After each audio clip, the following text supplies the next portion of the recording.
विराट sports career अकॅडमीच्या वतीने नूतन पोलिसांचा सत्कार संपन्न। नेहरू नगर येथील विराट स्पोर्ट्स करिअर अकॅडमी यांच्या वतीने आज गुरुवार दिनांक 21 मे 2026 रोजी नूतन पोलिसांचा सत्कार उत्साहात संपन्न झाला। यावेळी प्रमुख अतिथी माजी नगरसेवक भीमाशंकर म्हेत्रे, क्रीडा मार्गदर्शक माननीय सुभाष माने, उद्योजक माननीय सतीश बुरुडकर, समाज कल्याण अधिकारी माननीय शांताराम शिंदे यांच्या शुभ हस्ते शाल फेटा बांधून व पुष्पगुच्छ देऊन अभिनंदन करण्यात आले। पोलीस उपनिरीक्षक पदी निवड झालेले माननीय योगेश्वर पांचाळ, माननीय युवराज गवडी व माननीय हरीश गंगदे, तसेच पोलीस शिपाई म्हणून भरती झालेले माननीय सोहेल मुल्ला, माननीय साहिल शेख, माननीय अल्ताफ सय्यद, माननीय अमरनाथ गोटे, माननीय श्रीनिवास दायगुडे यांच्यावरील मान्यवरांच्या शुभ हस्ते सन्मान करण्यात आला।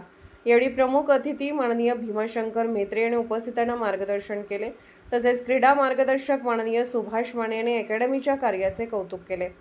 जॉगर्स असोसिएशन माजी अध्यक्ष माननीय Santosh Kadam, new joggers association अध्यक्ष माननीय दिलीप कदम, सोलापूर जॉगर्स असोसिएशनचे अध्यक्ष माननीय हेमंत जाधव, रेल्वे अधिकारी माननीय निलेश वरवडकर, भाजप क्रीडा प्रकोष्ठ यशवंत पात्रोड, क्रीडा पत्रकार अजित संघवे आदी मान्यवर उपस्थित होते। प्रारंभी अकॅडमीचे मुख्य प्रशिक्षक व राष्ट्रीय खेळाडू माननीय सूर्याजी लिंगडे व अकॅडमीच्या संचालिका व मुख्य प्रशिक्षक माननीय भारती लिगडे मॅडम यांचा सत्कार करण्यात आला। कार्यक्रमानंतर सर्व उपस्थित खेळाडू व पोलीस भरती पूर्व प्रशिक्षण अतिशय विद्यार्थ्यांना खाऊ वाटप करण्यात आले। यावेळी बहुसंख्य प्रशिक्षणार्थी व नागरिक उपस्थित होते।